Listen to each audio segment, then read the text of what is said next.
Bonjour, salam alaikum, bonjour chers amis. Alors, je reviens aujourd'hui. Je me suis arrêtée un instant, j'ai déposé les enfants à l'école.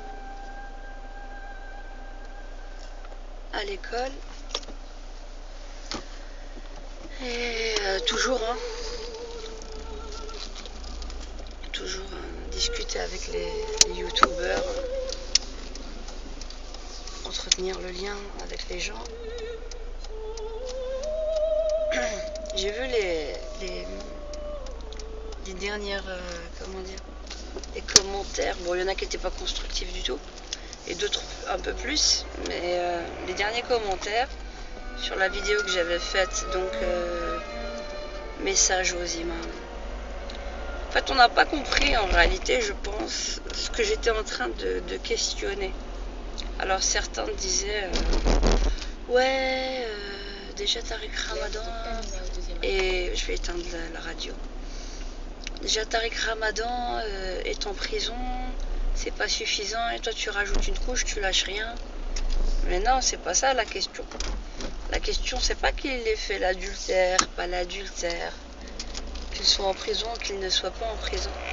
Ce que je teste, c'est la cohérence des imams et des théologiens qui ont pris parti, qui ont su prendre parti publiquement quand il y a une affaire très délicate, où nous étions donc censés quand même faire confiance à la justice, qui se sont interposés dans l'enquête qui a été mise en place, qui se sont interposés dans le travail de la justice, qui ont embrigadé d'autres fidèles des citoyens musulmans dans la même logique, et qui par de ce fait ont créé une forme de scission qui viserait à dire que finalement le musulman ne se sentirait pas forcément en confiance face à la France, face au système judiciaire.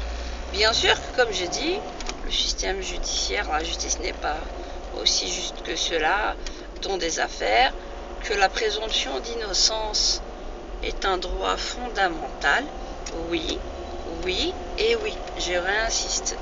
Néanmoins, il faut pouvoir aussi mesurer et tester. Pour moi, c'était primordial, de mesurer aussi le fait que plein d'autres musulmans, et même pas des autres musulmans, ont eu des détentions provisoires pour des autres jugements, d'accord? Et comme le commun des mortels, pourquoi monsieur, sous prétexte d'avoir une notoriété, ne pourrait pas avoir à, à cette même formalité, puisque monsieur n'a rien à se reprocher de ce côté-là. Ce n'est pas une problématique que de jouer le jeu de la justice française quant aux accusations qui sont proférées à son encontre. C'est ce qu'il a fait en venant de lui-même, la convocation, voilà. C'est une détention provisoire le temps que le jugement se fasse. Alors c'est pas parfait, on est d'accord que c'est pas parfait.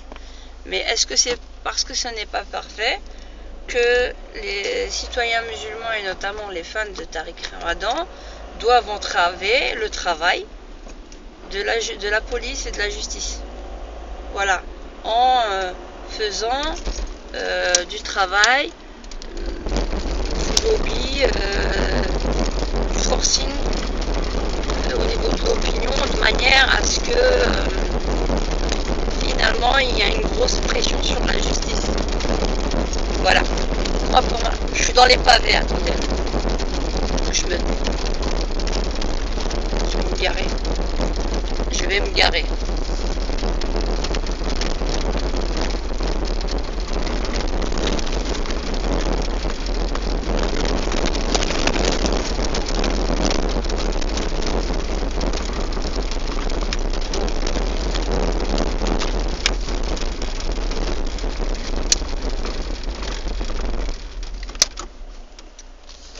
Bon, je me suis pris la route des pavés.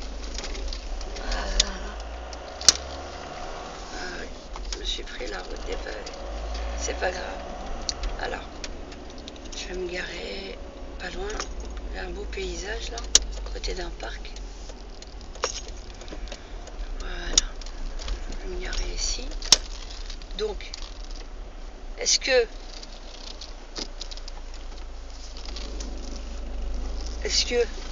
c'est normal que les citoyens aient fait toute la pression qu'ils ont faite, ces citoyens musulmans, aient fait toute la pression qu'ils ont faite sur la justice en France?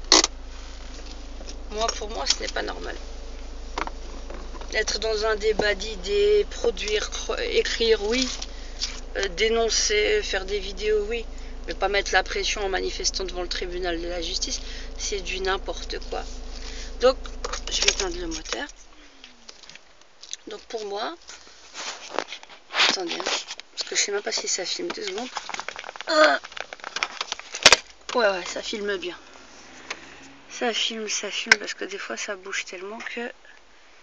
Voilà, je reviens. Donc, le but c'était donc de savoir ce sentiment d'appartenance en tant que Français musulman ou pas. Il y a vraiment une prise de température à ce niveau-là. Et il y en a beaucoup qui, pour moi, qui sont tombés dans ce piège. Ensuite, la cohérence, oui, que je suis en train de tester, c'est finalement nous parler à longueur de temps d'islam, des fondements, de fiqh, de la jurisprudence, d'accord?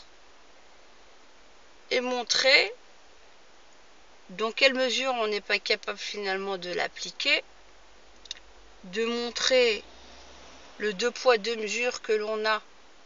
Je vous donne un bête exemple et vous allez mieux comprendre ce que je suis en train vers quoi je vais aller. Donc on est en mesure finalement d'être sur des préceptes et de la jurisprudence islamique, par exemple pour un divorce entre un homme et une femme. Le fait qu'ils lui disent que soi-disant elle serait 3 fois divorcée et ça aurait valeur de divorce prédominant sur un divorce civil et que psychologiquement le musulman prend plus en compte le divorce prononcé par la bouche au niveau oral comme un divorce effectif que un divorce juridique civil. Ça c'est la réalité. Quand bien même on sait que il y a des entraves à cela, on voit bien que psychologiquement on est encore aliéné par ces principes. Comment dire, le divorce on le prononce 3 fois, donc il devient effectif.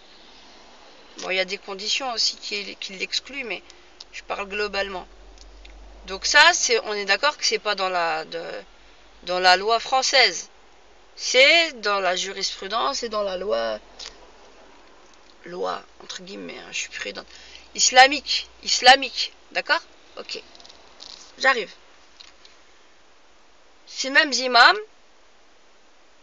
ont pris parti pour M. Tariq Ramadan quant à l'affaire du viol, des présumés viols. Je dis bien présumés, parce qu'il faut les prouver, on est d'accord. On n'en sait pas plus.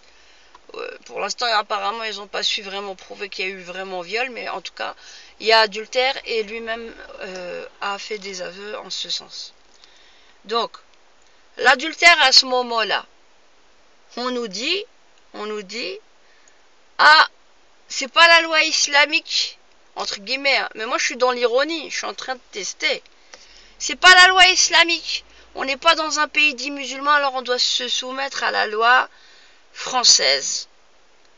Jusque-là, tout va bien, vous avez arrivé à suivre le raisonnement? Ok. Alors, dans quelle mesure, finalement, on peut faire abstraction dite des lois islamiques et dans quelle mesure on fait plus prépondérer la loi civile? Donc, si vous me dites que la loi civile est prépondérante sur la loi islamique, vous comprenez bien que tout le discours que nous avons jusqu'à présent par rapport à tous ces imams, au niveau islamique et pour ceci et pour cela, ne tient pas la route et que c'est bon à jeter à la poubelle. Pourquoi il y a ce 2 poids 2 mesures? Donc soit on est cohérent jusqu'au bout. Moi je suis pas pour la lapidation puisque je vous dis à la base qu'elle ne fait pas partie de l'islam. Mais je teste votre cohérence. Quand vous dites publiquement que vous êtes prêt à défendre le mensonge qui est proféré à l'encontre de M. Tariq Ramadan quant au viol, alors que personne d'entre nous était présent quant à la question, hormis les présumées victimes et les présumés coupables. On est d'accord? Vous n'avez pas hésité à monter au créneau tous autant que vous êtes et à prendre parti et position. Et quant à l'adultère, qui est quand même proféré de sa bouche et par son propre avocat, silence radio. Point d'interrogation. Voilà. J'espère que ça fera réfléchir du monde. Salam alaikum.